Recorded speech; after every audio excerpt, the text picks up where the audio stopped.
It's Lisa from Been There, Got Out. And today we are going live with Rudy, who is a TikTok superstar. Um, he's a digital creator. He's a relationship expert with divorce, parenting, co-parenting, all that kind of stuff. There he is. And Rudy, let me get you on here. A few minutes ago. So I know he knows how to do it. This is going to be really smooth. And there he is. Excellent. Hi. Hi again. Okay, so first I have to thank one of our followers named Boss Lady who sent me to you on TikTok.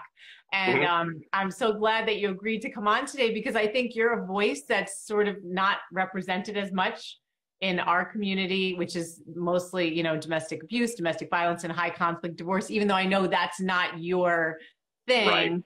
You right. certainly have had elements of that, and your resiliency, I think, can really help a lot of people. Um, Thank you. so one of the things you are that's kind of different from the usual people that come is you're Hispanic and you're male. And Mhm. so your background, a lot of our people also come from communities where other people's opinion really matters. It's not just a relationship between you and your partner, it's Right, everyone else is involved. right. And so in your community, you said years ago when you were still married and you were married for quite a while, you're with your ex-wife for about 25 years and married for 16, something like that? Well, together 20 and married for 16, yes. 20. Okay. Yeah. So Yeah, that's a long, long time. I mean, I'm yeah. guessing that's probably like more than half your life. More or less. I'm 45 now, yeah. So it was my whole life. She was my high school sweetheart and, first love, that whole story. So yeah. Yeah. So I imagine when you filed, this was a huge shock because you said in the Hispanic community, and if I'm getting it right, did you say divorce is considered an abomination? Yes. And, we're Catholicism is really embedded in our culture. Marriage is forever. And when I first brought it up, I just had a look of just shame for my parents. My mom and my dad understood, but my mom was really the vocal one in the family saying, no, stay together for the kids. Everybody does that. And I know, like, our generation, we tend to celebrate, oh, grandma and grandpa were together 60 something years, but let's be honest, were they really happy with, we know there was abuse going on. We know there's a lot of things that are not spoken about. So the length really did mean the success, but I got a lot of resentment. And I remember finally, let me talk to my mom and my family to let them know this is where I'm at. We tried therapy for years. We did what we could. I am miserable. Your son is miserable. I need to get out of this situation. And it was like I was talking to a brick wall. They go, we understand, but you need to stay together for the kids. And We at that point, understand I what go, we look, don't understand. yeah, exactly. And I'm like, okay, I'm done. So I stopped talking to them. I went forward. And again, when I went forward, they weren't there to support me. So some people are lucky enough to have a family circle to help them through those dark moments. I did it for a period of time. So it was Whoa, really whoa, tough. slow down, Rudy. I don't think you mentioned this when we first talked. So you stopped talking to your parents during this process? For a little bit, for about 3 months, because they were ashamed. Because again, marriage is forever. My mom and dad got married knowing that divorce was not an option. So I applaud them for having 50 years of a wonderful marriage. But again, there were moments where I knew if the resources were there, my mom would have left, but she didn't. That's their life, right? Yeah. But they did not talk to me for a period of time of about maybe 2 to 3 months until my dad came around and convinced her. Wow. So how did you do you think when you said there's a lot of shame associated with it, is it because the community is so tight that everybody talks about what their kids are doing and it's like how could they explain not just to themselves but to everyone else, all their friends and other family what's going on in with Yeah, your it's son? kind of like keeping face or like keeping honor in the family because when they go to church, everybody knows already that their son's getting divorced. So everyone looks upon them as like, what happened to them? Did they not raise them right? What's going on? So it's like a trickling effect. My decision brought quote unquote shame to the family. And it was something that I just had to move forward with. And again, that's when you start learning when you go through the divorce process that you really go through it alone sometimes. And I wouldn't take it any other way. I was going to say, so you didn't have your parents, and I imagine you have had a close relationship with your parents. I don't know. My entire life. Yes. Yeah. So what kind of support did you have to go through something like this, where it's not just you dealing with, you have almost an entire community that's judging you in a negative way? Like, I who had did you turn to? nobody. I had nothing. I had comedies. I watched Mel Brooks movies because when I was depressed, I needed to laugh. So I put in Spaceballs or something, something to turn my energy around. I'm a creative guy. I've been drawing since I was a kid. So I went to YouTube, started making videos about movie reviews. I wanted to preoccupy my lonely time and low moments with comedy or something creative, turning that negative energy into something positive. So I had nobody for a while.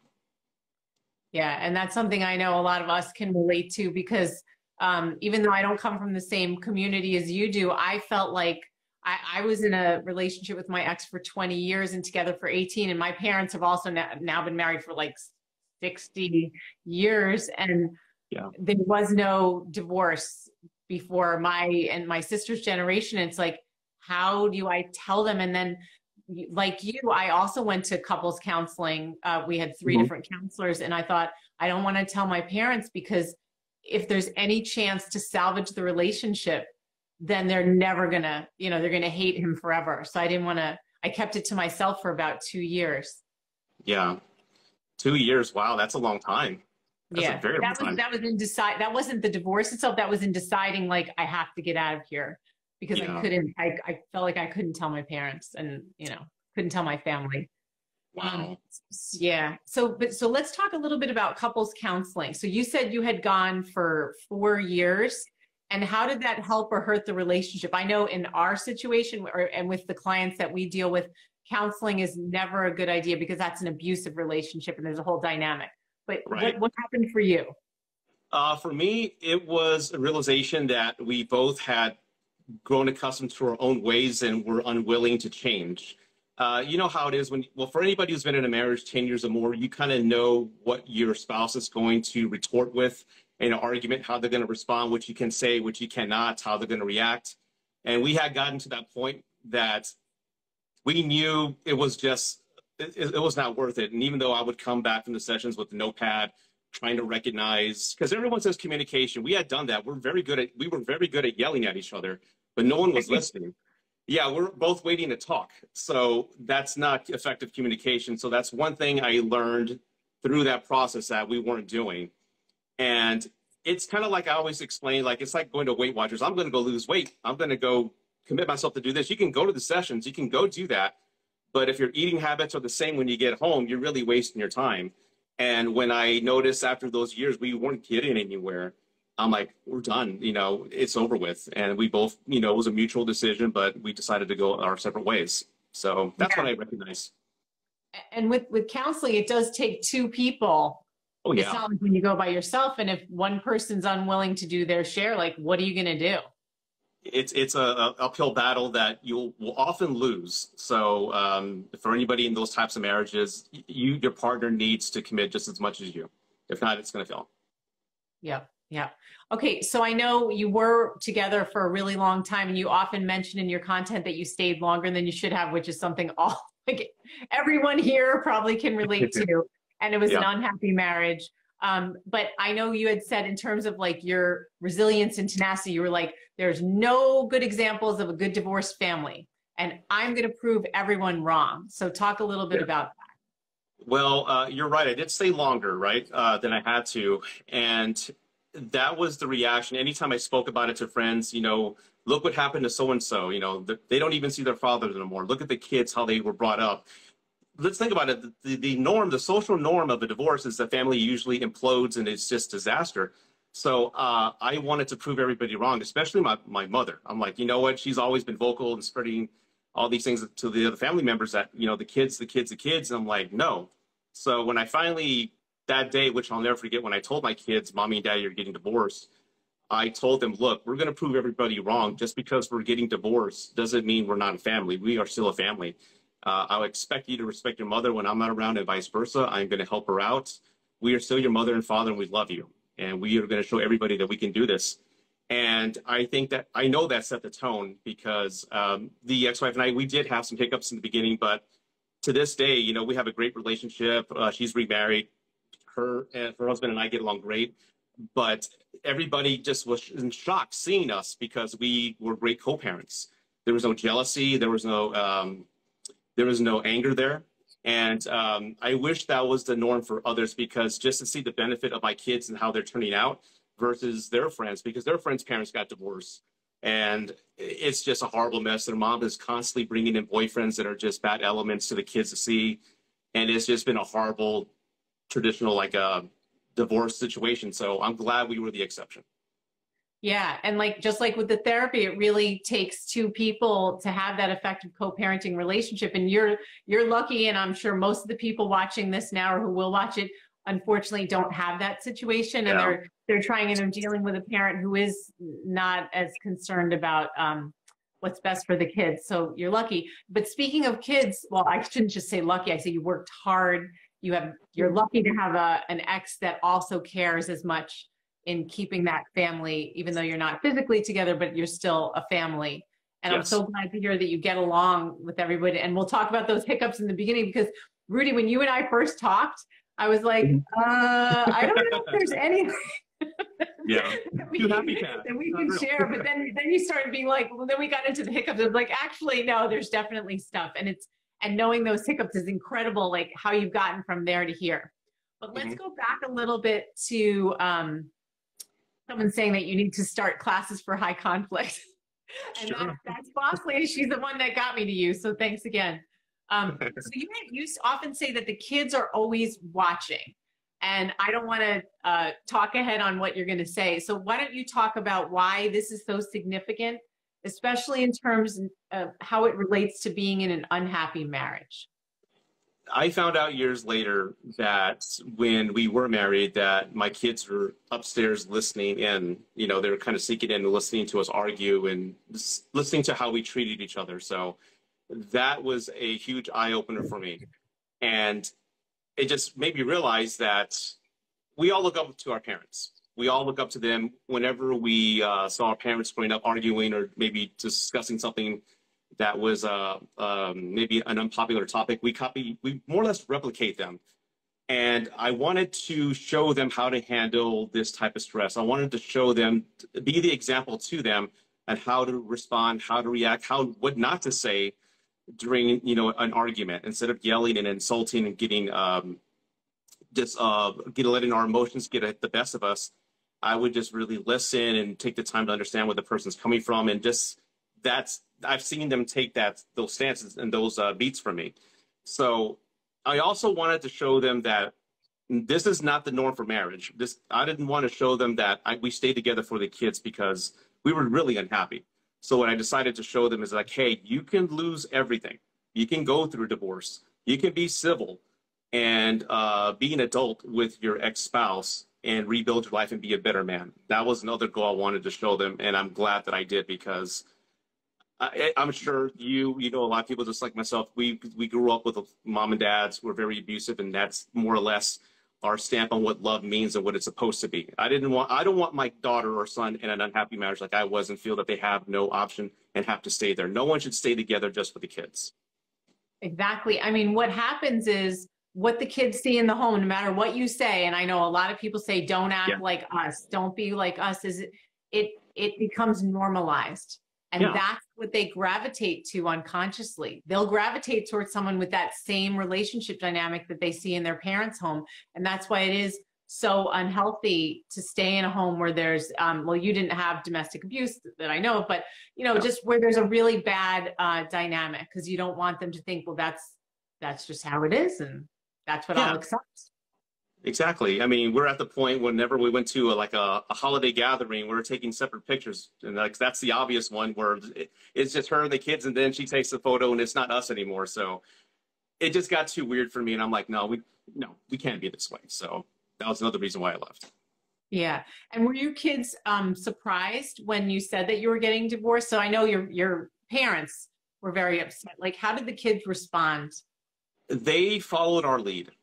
I know it was that's a tough day to revisit, but I remember my daughter crying, of course, and my son just listening to me, just making, staring me dead in the eyes, and just like, okay. But they were just hanging on to every word I was saying and how I behaved. So I knew that I was on, and I needed to be like the example at this moment. So it's a day that I don't wish upon my worst enemy. It's a day that it will always be embedded in my psyche, but I'm glad I kept my resolve and spoke the words that I did, because again, it did set the tone. Because kids, everyone always has the worst idea. Oh, what about the kids? It's going to be horrible for them. Kids are resilient. Kids will follow their parents. Parents need to remember their leaders, and the kids look up to them. So as long as mommy and daddy are fine, being professional, the kids will have, their moments of, sadness. But as long as they see mommy and daddy strong,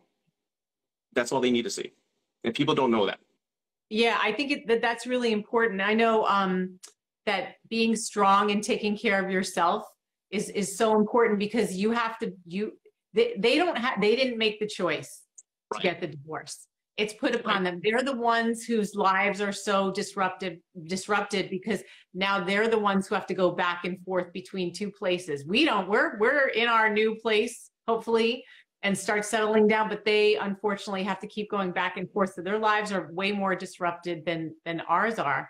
And so that's why it's so important for us as parents to really keep it together, so that they know they have someone, at least one parent to depend on, because they're also floundering, Exactly.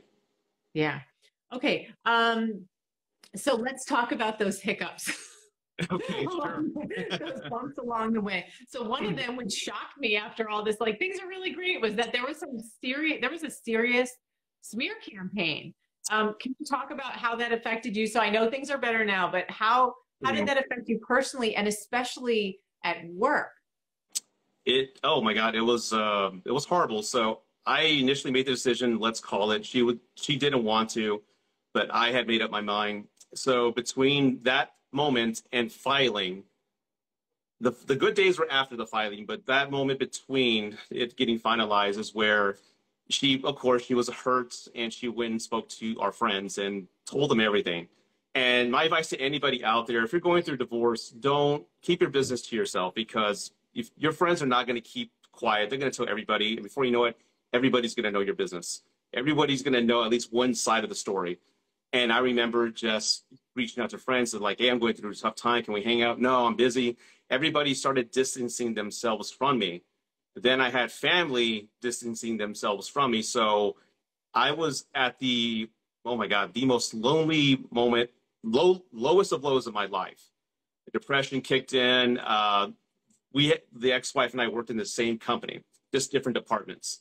Then I started to notice people treating me different at work. Apparently, then I found out through the grapevine that she was telling everybody all the bad things I had done. So now my oasis, my escape from all this depression, my workspace has now done the same thing. Everyone just started treating me differently, not talking to me. No one wanted to meet for lunch. So again, parents, friends, work, that triangle was just gone. And I was very angry at her for like, why are you telling everybody our business? She goes, why? What do you care? And of course, she was just very bitter about that. But it started affecting my job as far as people not having me collab with meetings. I saw my planner slowly decreasing. It was packed day, and all of a sudden they didn't need my insight on meetings anymore. And I was depressed, and I was worried and stressed out. And eventually, believe it or not, I got shingles at 38 years old. I got shingles, and I don't know if anybody has had that, but it is the most painful experience I've ever had in my life. With just electronic impulses of pain stemming from your back. And I started losing my hair, and it was a very lonely place. And then that's when I started going to therapy to kind of talk things out. And I'll say this, I've said it 100 times, and I'll say it again. Therapy saved my life and my health. If I didn't go to therapy once a week at the time, because I needed it, I would not be here, or I would not be the man that I am today, who is reflective and who can accept everything that's happened, and forgave my ex-wife what she did. But it was a very painful experience, because you think friends are going to be there for you, especially if they're lifelong friends. They have known him since 6th grade. I've known him since high school. No, especially if the wives are friends with the ex-wife or the spouse you're divorcing. Everybody just drops you. And it really gave me perspective on really the word friend and who you can count on when you're going through a dark time. As painful as it was, I'm grateful that I went through it, because it made me so much stronger now than I've ever been. And that's what happened. It was a really painful experience. Again, the brand was damaged, the friendships were damaged, the family wasn't there, and I was the loneliest man in the world at that moment. How long did that period last about? 6 months. Mm-hmm. About 6 months, I lost a lot of weight. I mean, not because I was working out, just because I didn't eat. The depression was there.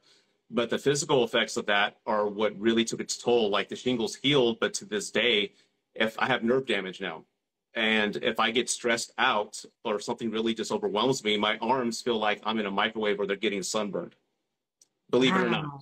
And I have to go to a room and, meditate and breathe and just relax and just stay away from everybody for a couple of hours so the pain goes away. So there were some physical side effects to this because I didn't know how to deal with that. I didn't know how to deal with the depression. That's when I started laughing and watching comedies and going to therapy. So that helped. But again, therapy is what saved my life. And like I said, there's a phrase, everyone has to go through hell to reach their paradise. I definitely went through hell, and it was really bad going through this alone. Yeah, I was going to say, like, you had no safe space, and you work had been your safe space. And it is so awful when people that we think are our friends or our allies turn away. Yeah. And sometimes you never can guess who those people are going to be. Like the people that you really think are going to be there are not. And and you think that, okay, they're my friends. They hurt one side. They're going to call me and say, hey, I heard this. Is everything all right? What's going on? Tell me about it. Nope. Nobody reached out. Yeah, there's something that we talk about a lot with our clients. It's called confirmation bias. And we often say that the person who gets the story in first, that's the story that's believed. And often, like, because we deal in the legal abuse arena where people are dealing with a custody evaluator or guardian ad litem, we'll say, if you can, try to get your story in first. And I think one of the attorneys that we interview sometimes, Dennis Petrano, said there's all these studies done with confirmation bias that it's so much harder once something's been out there to change it, because people just tend to believe it. And you can change it, but it takes longer, and it takes a lot of work and persistence. And I think sometimes we just give up. So I was going to say, so clearly you got better and you got your community back, but how did you do it? How did you start rebuilding? I mean, yes, you got an awesome therapist. I want to ask, like, how did you find the right therapist even? I found my therapist through work, but how did I get myself out of it? Like I said, you get to a point where you're feeling so down and negative about life and yourself, you get sick of it. I woke up one day, I'm like, I'm tired of feeling this way. I got to figure out how to there's the other side of life, the good side. I want to start feeling that. So like I said, what I did is I just went out. Like I would go to bars by myself or just go out or walks in the park. And I found that just walking outside, feeling the wind in my face and the sun just changed my energy. And, just saying hi to people like walking past you. Hey, good morning. Hi, how's it going? That was wonderful. Just going to a movie by myself, that was great. And going to bars, just starting conversations with random people, that helped. I started a YouTube channel back then doing movie reviews just to talk about movies. And a Comic-Con found my videos. I only had like 400 subs, like a really small channel. But then they asked me to do interviews for celebrities at a local con. So before you know it, me putting myself out there led to other opportunities. And here I am interviewing wrestlers and movie stars. And I'm like, hey, how did this happen? But I'm here. And you start networking and you just rebuild your circle. And because of my divorce, my circle back then, the more friends you have, the better life's going to be, right? No, my circle is very small. I have like 2 or 3 small friends, and that's it. And that's what helped me, just putting myself out there and just getting sick of feeling bad for myself. Because there's always, life is both ends, the yin and yang, right? There's a bad and there's a good. And I just got sick of the bad and wanted the good. I love that. I love the part about putting yourself out there. And I noticed a theme with that was learning to do a lot of things by yourself. Like I remember back when, right after college, I was dealing with a heartbreak with an old boyfriend, and I ended up going to Europe with a friend, and then we ended up parting ways, still amicable, but we just wanted to do different things. I had never imagined traveling by myself ever, because I was like a pretty shy kid. And it ended up being one of the most incredible experiences of my life. And I lived in Europe, and then I ended up moving back to Europe and teaching English in Hungary, like post-communism. But I think when we start doing things by ourselves, it's like you feel these moments of triumph. Like in the past, I would Yes. have been terrified of doing something like that. And then you Right. do it and then you love it even more, not just for the experience itself, but because you're like, I did it. Like I actually did it. And Yeah. then also with saying hi to people, I find the same thing. Like just going out on the street and looking at people and saying hello, you feel better. If they, I mean, most of the time people smile back or say something, but there's Yeah. that little jolt of like, I matter. Like somebody Yes. smiled at me today. So I love that you brought that up. And I love also that you started, it sounds like with the movie reviews, like doing something creative that you Hmm. enjoy, because I have like also a lot of creative background, lots of artsy stuff, but doing something that makes you happy, that you're not relying on anyone else for, that you Exactly. can just get that joy of like seeing these comedies, making yourself happy by yourself, and then becoming happy without, you know, no matter what else is happening in your life, like getting that joy back, doing these reviews, and that it actually led to things that are even bigger. So again, it's like you put yourself out there, you never know what's going to come your way. Yeah, you never know who's watching, and you never know who you meet. Just a quick story, like I went to a movie one time by myself. It's funny, people are scared to be by themselves, but you actually learn about your own self in that Right. solitude. You learn a whole lot more because, again, I got married very young. So at 21, I was a husband. I was a father at 28, but I never knew who Rudy was alone. So here I am at 39, like, what do I like to do? I don't know. There's no kids to watch and I don't have to clean up. So what do I like to do? So the rediscovering of you is a journey that is the most wonderful journey I've ever had. As scary and frightening as it is, it was some of the best years of my life because I finally got to have time for me and what I wanted to do. And I wouldn't be here talking to you if I didn't go on that journey and have that discovery of just wanting to just talk to people and engage, via social media and talk about movies or just talking about helping others. So it was a wonderful journey.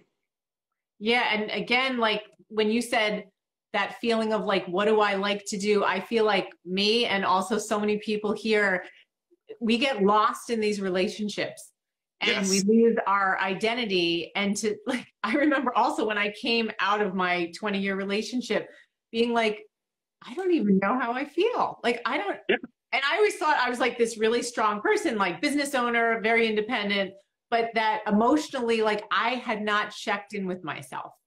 Like I didn't really know what I liked. And part of an exercise that I did before I actually met my partner with Dinner Got Out and in life, Chris, was I made a profile of the kinds of people that I liked. It was for a Yeah. dating site, but I thought, I can't even, like, I've never actually thought about what kinds of people I liked. And then Right. when I made the list, I was like, this person is nothing like the person I've been with for 20 years. Like, why did I never think about that? So it is so important to think about when when you finally get a little distance from these relationships, like who am I? What do I like to do? And how do I feel about a situation? Because it also helps you learn to be a lot more in touch with yourself and pay attention to possible red flags and danger, because you can just Oh, get yeah. like I love your thing. I wrote it down, like what you learn a lot about yourself in that solitude. And as you get Yeah. more in tune with yourself, you pay attention to your feelings more. So you're probably Exactly. choosing better quality people to spend time with, right? You're very protective on who you allow in your life, but sometimes you make exceptions for dumb reasons. But you're very aware of your peace and what you love and what you don't love. So again, your circle of friends is going to be a whole lot smaller than what it was before, but it's a whole lot healthier. No one's talking behind somebody's back anymore. There's no BS around. It's just friends supporting one another. And I'm sure you've discovered when you go on social media, there's all these preconceived notions that, oh, it's toxic. Yeah, some of the comments are, but the collaboration and relationships you have with other creators, it's wonderful. I have some great friends that I've never met in person that I consider some of my best friends who live in Georgia. So Yeah. it's a wonderful community how people just are supporting each other. So it's a wonderful feel. Yeah, I totally agree. I know I'm not even going to get into it. We talked a little bit about the opposite on social media, but we won't Yeah. even go there, Yeah. because I agree with you. Like even now, I feel like, oh, we've made friends now. Like we can talk to each other, and hopefully we'll talk again. But one thing I love that you had said during our first meeting was how your followers often say that they love old people telling their stories. Tell us about that. Well, I guess I'm old now. I don't know. I'm 45, but they do Oh, love. I'm older than you. Yeah, but we look great. We look awesome. They say that they love hearing stories from old people because it gives them perspective, and that's wisdom. Of course, there's textbook knowledge, right? But wisdom is only gained with life experience. So I have a huge demographic of mine is the 21 through 31 age range who hasn't gotten married. They don't have kids. They're still searching to get married. So the thought of them being married and then divorced and where I'm at is just a totally alien idea. So hearing perspectives on my mistakes, what I've experienced, gives them a lot of insight on what not to do and what to do. So it feels good. It feels good. Like I never would have considered that, Rudy. Thank you so much. I'm so happy I'm listening to old people. I'm like, well, whatever works. Whatever works. Yeah. I mean, what you're doing actually is so important. I think you're giving relationship education. And that's something that many people don't get in school, if at all. I think my daughter had like one semester of health, which had a tiny little, like a couple weeks on healthy relationships. Right. And so, but it is so important. I mean, what is our whole life is our relationships. Yeah, they really need to touch on that more. And, sometimes I look at my kids, curriculum in high school. I'm like, don't they teach you about, relationships or like credit scores, anything like that, something that's relevant, something that you can use. But yeah, I really think, and it went back to marriage. I know divorce rates are super high. And I always preach this on my channel as well, that I think a lot of people just have a very wrong idea of what marriage is. And people don't invest enough time in getting prepared for it and what it really means. I've seen marriages crumble when the first hardship happens, either whether it's a layoff or a fight, something of that nature. No one wants to put in the work anymore because they have, maybe because of social media, this preconceived idea that it's just vacations and fine dining and kissing and doing TikTok skits together. I block every couple's account I can. I can't stand that because that's not a true representation of marriage, and you're giving kids the wrong idea. That's maybe 5% of it, but when you talk about bills and when stress happens, that's when life starts to happen. So I just think if people invested more time to find out who they are as an individual, learned about, emotional intelligence and awareness and how to communicate, I think marriages will be better off than they are now. Yeah. And as you're saying that, I'm thinking those of us in this community know that often the people that put a lot of energy into presenting this image of a perfect couple, they're the toxic ones. Yeah. They're the ones that, because why would you spend all that time with the perfect life appearance? So yeah, I'm already suspicious, like, Yeah, and we're creators, so we know about camera angles and tripods. I'm like, really? They set all that up just for that shot? Like, oh, whatever. I could not do that. No. Right, right. What's behind there? All right. So, Rudy, how can people find you, and what do you, if you're offering anything, like, how do they locate you? Well, you can primarily find me on TikTok. Just type in Rudy A is what I go by. That's where I put a lot of my content out. I'm also working on a YouTube channel. It's called Root Advice. I thought that was a cool name. It's the same content as I deliver on TikTok, but it's more long form. And of course on Instagram, I've always share all my knowledge there. But again, I go live twice a week, most times once a week. You can find me there. And if you have any questions, I try to get to as many as I can. Send me a question. I can't promise you a rapid turnaround time, but I try to respond to most of anything. I am working on courses and books, but I'm really protective of, like, I want to give the right knowledge out there. So that's going to take some time, nothing right away. So that's where you can find me. I look forward to meeting y'all. Great. All right. Well, thank you so much, Rudy, for coming on and talking. And I'm sure we'll be collaborating again. Absolutely. Thank you for having me. All right. You're welcome. See you later. Bye. Bye. Bye-bye.